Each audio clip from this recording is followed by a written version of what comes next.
एक popular quote है, behind every great women is also a great women. Hi everyone, welcome back to my channel. तो आज हम करने वाले हैं अपना चैप्टर 8 का unit number 3, that is about the feminist movement in the USA. तो यहाँ पर सबसे पहले ये क्वेश्चन आता है कि फेमिनिस्ट मूवमेंट तो हमने मतलब वुमेन्स राइट्स मूवमेंट जो था वो हमने इंडिया के कॉन्टेक्स्ट में भी किया है, तो क्या डिफरेंस है यूएसए वाले में और इंडिया वाले फेमिनिस्ट मूवमेंट में। सो ये हम जानेंगे इस वीडियो में, and this video will cover the whole of feminist movement in USA. तो क्या था ये मूवमेंट? तो ये मूवमेंट 3 वेव्स में कंडक्ट किया गया था, 3 वेव्स में हुआ था ये फेमिनिस्ट मूवमेंट। फर्स्ट वेव जो कि स्टार्ट हुई थी 1848 में, आफ्टर दी सेनिका फॉल्स कन्वेंशन। तो यूएसए में न्यूयॉर्क में एक सेनिका फॉल्स कन्वेंशन हुआ था जो कि वुमेन्स राइट्स पर ही डिस्कशन करता था, वुमेन्स राइट्स पर, like their right for suffrage. Like suffrage क्या होता है? तो सफरेज होता है their right to vote, about their right to vote, उनकी पॉलिटिकल राइट्स क्या थी, इस बारे में डिस्कशन किया था उस कन्वेंशन में। And that was the start of the first wave of feminist movement. अब ये सारी जो सीरीज ऑफ मूवमेंट्स थी ये क्या डिस्कस करती थी, कैसे कैसे इश्यूज डिस्कस करती थी। तो सबसे पहला तो यही है कि देयर वुमेन सफरेज के बारे में डिस्कस करती थी। डोमेस्टिक वायलेंस का इशू यूएसए में भी था, सो उस पर भी डिस्कशन होते थे। And next issue was about maternity leave, the issue of maternity leave and equal pay for equal work. So just imagine कि आप किसी कोई जॉब कर रहे हो, एंड फॉर दैट जॉब, और आपका एक कलीग है जो कि सेम जॉब कर रहा है, but he is paid more than you. So how will you feel?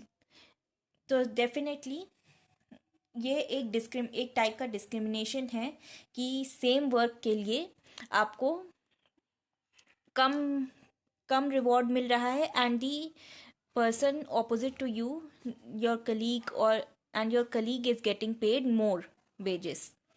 तो ये होता था पहले, like after second world war ये इशू बहुत कॉमन था। तो इसके बारे में भी हुआ था feminist movement, was about equal pay for equal work.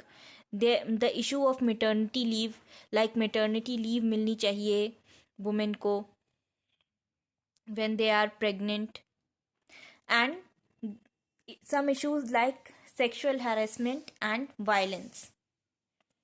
तो अब फेमिनिस्ट मूवमेंट फेमिनिज्म का जो पहला वेव था, फर्स्ट वेव ऑफ फेमिनिज्म, ये किस बारे में?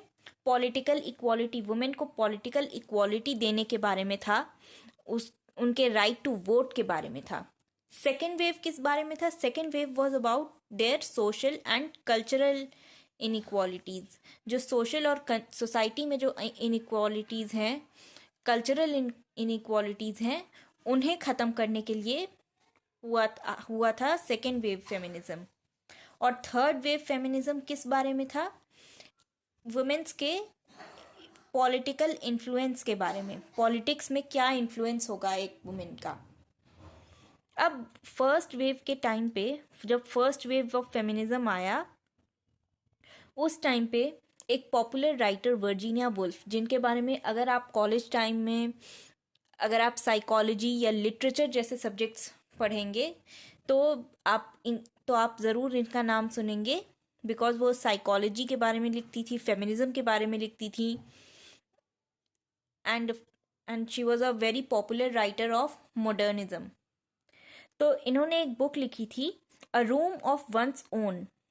सो इसमें ये दिखाया था इन्होंने कि कैसे मेन जो हैं वो सोशली और साइकिकली वुमेन को डोमिनेट करते हैं। ये अ room of one's own is a book, या ये कह ली दिस इज एन एस्से, ये एस्से की कैटेगरी में आती है ये book. And this was about feminism, like उन्होंने एक पर्सनल वुमेन की पर्सनल स्पेस की बात करी है. That's why the title is a room of one's own. तो पहला जो कन्वेंशन हेल्ड हुआ था न्यूयॉर्क सिटी में 1837 में वुमेन्स राइट डिस्कस करने के लिए. This is about the Seneca Falls convention only. This convention was Seneca Falls convention. And next क्या हुआ कि एलिजाबेथ स्टैंटन के इन्फ्लुएंस में सेनिका फॉल्स में एक कन्वेंशन हुई थी अगस्त 1848 में. और वहां पर 12 रेजोल्यूशंस अडॉप्ट किए गए for equal treatment. Like they were not demanding women to be treated superior. They just wanted equal rights for women and men. Like voting rights. सबसे मेन फर्स्ट वेव का मेन टॉपिक ही यही था, main issue ही यही था that women को voting rights मिलने चाहिए. This was the issue. And फिर ये वेव एंड हुई जब यूएस के कॉन्स्टिट्यूशन में 19th अमेंडमेंट एक्ट आया. 19th अमेंडमेंट एक्ट 1920 में आया था, जिससे कि वुमेन को वोट करने का राइट मिल गया था. Now we will reach to the second wave of feminism. तो अब ये कब स्टार्ट हुआ, कब से कब तक? फर्स्ट वेव स्टार्ट हुआ था 1848 से 1920 तक. That is till the end of like by the end of First World War. अब ये next wave कब start हुआ? In the early 1960s, like almost after 40 years of the first wave ended. उसके 40 years के बाद ये second wave start हुआ 1960s से लेकर के चला 1980s तक. ये क्या कहता है? तो ये सोशल और कल्चरल इनइक्वालिटीज की बात करता है. और इसकी पॉपुलर राइटर थी बेटी फ्रीडन. एक राइटर भी थी, एक्टिविस्ट भी थी, and of course she was a feminist. तो ये क्या, अब इनकी बुक फेमिनिन मिस्टिक जब आई तब ये सेकेंड वेव काफ़ी पॉपुलर हो गया था. सेकेंड वेव को पॉपुलर बनाने में इस बुक का बहुत बड़ा रोल था. एंड ऑफ कोर्स बुक का भी और राइटर का भी. राइटर का रोल कैसे था? तो शी वाज एन एक्टिविस्ट, और उन्होंने नेशनल ऑर्गेनाइजेशन फॉर वुमेन की को फाउंडर थी वो. एंड पहली प्रेसिडेंट भी, को फाउंडर भी थी और पहली प्रेसिडेंट भी थी. नेशनल ऑर्गेनाइजेशन फॉर वुमेन, जिसे शॉर्ट फॉर्म में नाव कहा जाता है, NOW. अब साथ में एक और फाउंडर थी इनकी, जो आप नाम याद रख सकते हैं, पॉली मरे. पॉली मरे was a lawyer and she was अ को फाउंडर ऑफ नाउ. और इस ऑर्गेनाइजेशन का एम क्या था, मेन एम क्या था? लाइक वुमेन को इक्वालिटी प्रोवाइड करना, वुमेन को अमेरिकन सोसाइटी में इक्वालिटी प्रोवाइड करना, इक्वल पार्टनरशिप प्रोवाइड करना with main American main stream society में.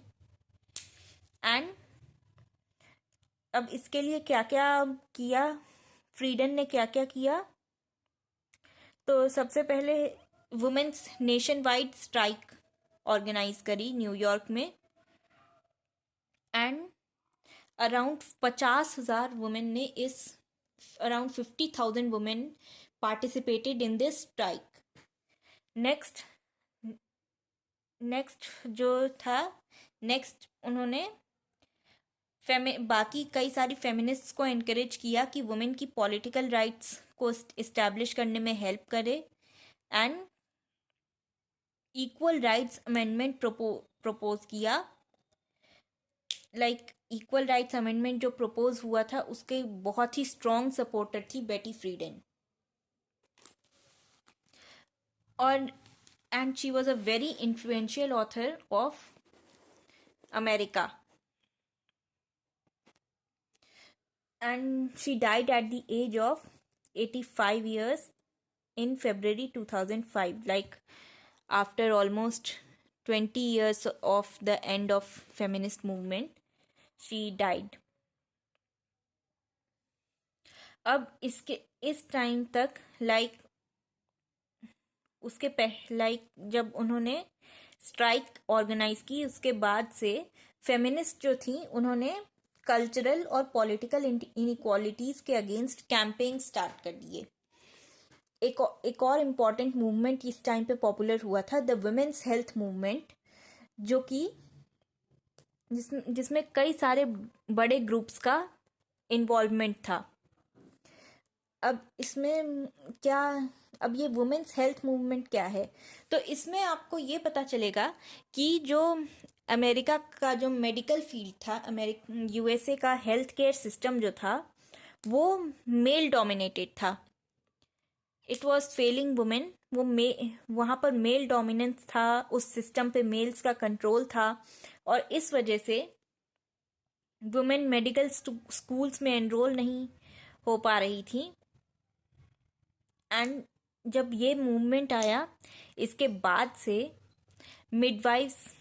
मिडवाइव्स जो होती थी, जो किसी फीमेल की प्रेगनेंसी में हेल्प करती थी, नर्सेज जो होती थी, उनको लाइसेंस मिल गया. And women started enrolling in medical schools. मतलब अब फीमेल्स भी फीमेल डॉक्टर्स देखने को मिली इस मूवमेंट के बाद से. वो इस हेल्थ केयर डिपार्टमेंट में या मेडिकल डिपार्टमेंट में वुमेन का रोल बढ़ गया. अब इस मूवमेंट की वजह से एक और इम्पॉर्टेंट एक्ट पास हुआ, equal employment opportunity act of 1972. Next we will move on to कि गवर्नमेंट ने क्या मेजर्स लिए, गवर्नमेंट का क्या रोल था इस फेमिनिस्ट मूवमेंट में. तो सेकेंड वर्ल्ड वॉर तक, and not just second world war, first world war में भी ये वर्किंग वुमेन का कॉन्सेप्ट इंट्रोड्यूस हो चुका था, क्योंकि मेन तो वॉर पे गए हुए थे. Now who will be the bread winner of the family, तो ये काम फीमेल्स को करना था. तो फीमेल्स ने, जो वुमेन थी, उन्होंने अलग अलग फैक्ट्रीज में जॉब्स ले ली थी, फीमेल वर्कर्स ने, सेकेंड वर्ल्ड वॉर की बात अगर करें तो. बट एम्प्लॉयर्स जो थे वो मेल वर्कर्स से सेम काम के लिए, दोनों सेम काम करते थे, बट मेल वर्कर्स को ज़्यादा प्रेफरेंस दी जा रही थी और फीमेल्स को लो सैलरी में पे किया जा रहा था. तो कई सारे फेमिनिस्ट ग्रुप्स ने इसके अगेंस्ट प्रोटेस्ट किया.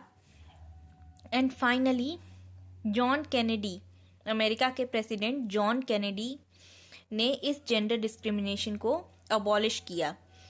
कैसे? इक्वल पे एक्ट ला करके. ये दोनों को इक्वल पे एक्ट, क्यों? Equal pay for equal work. 1963 में आया था ये एक्ट. एंड इससे ये बात इस्टेब्लिश हो गई कि मेल एंड फीमेल दोनों ही सेम काम करते हैं, so they deserve to be paid equally. Not that कि एक को ज़्यादा पे करेंगे एंड दूसरे को कम पे करेंगे. तो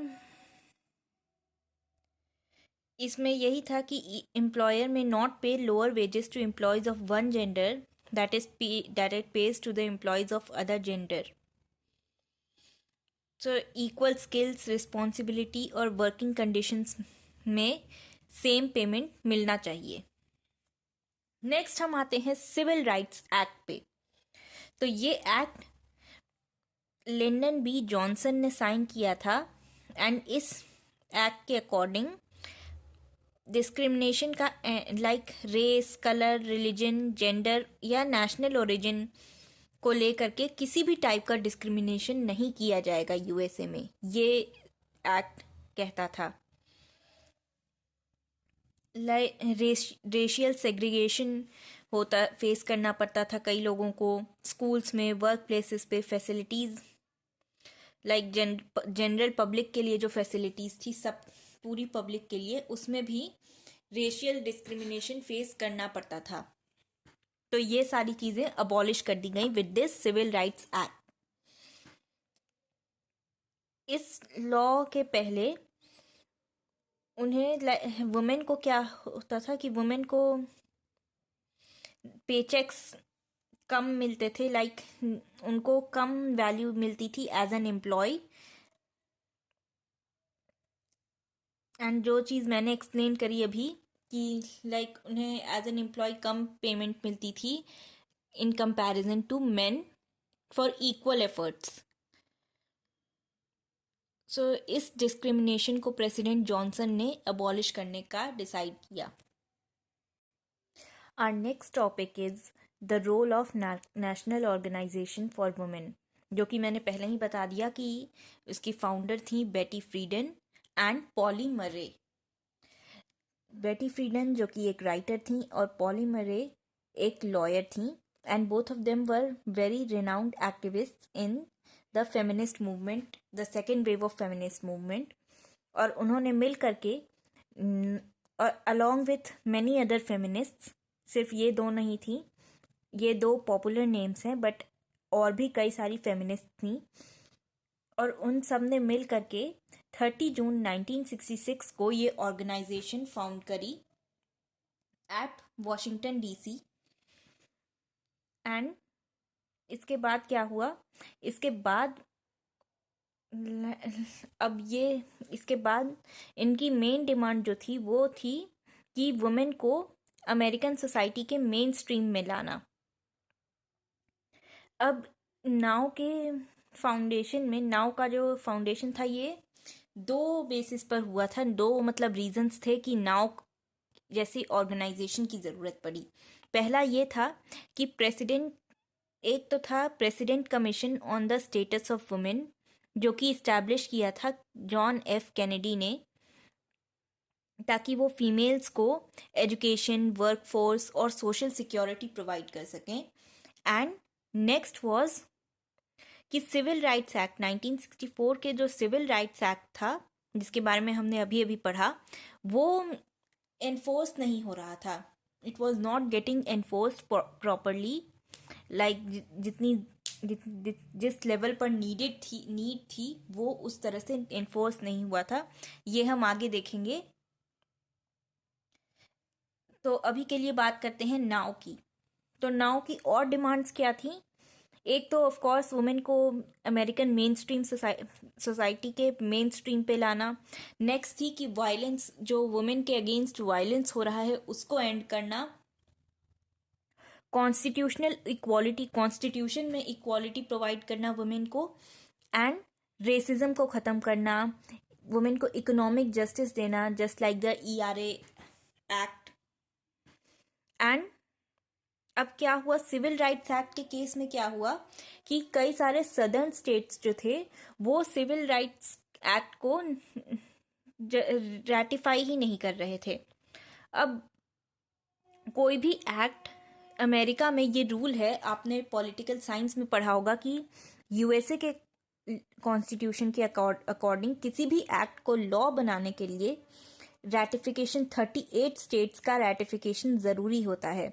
लाइक दोनों हाउसेस पास करेंगे, वहाँ के दोनों हाउसेस ऑफ पार्लियामेंट पास करेंगे, एंड उसके बाद 38 स्टेट्स, दैट मीन्स 3/4 स्टेट्स जब इस एक्ट को रैटिफाई करेंगे तब जा करके कोई एक्ट लॉ बनेगा।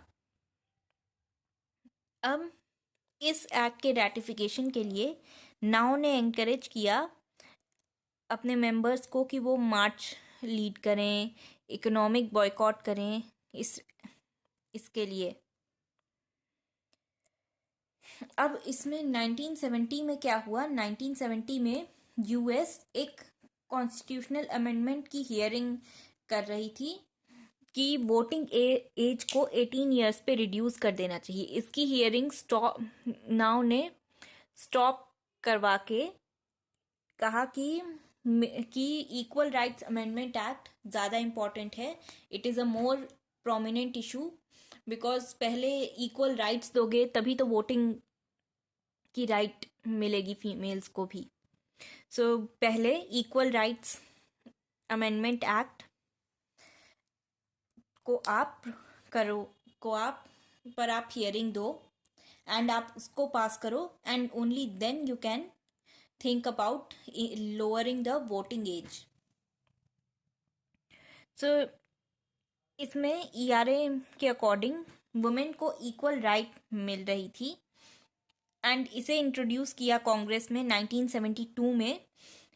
बट और फिर दोनों कांग्रेस के दोनों हाउसेस ने तो पास कर दिया, बट जब रेटिफिकेशन के लिए गया तो यहाँ भी सेम केस हुआ कि यहाँ पर भी 38 स्टेट्स का जो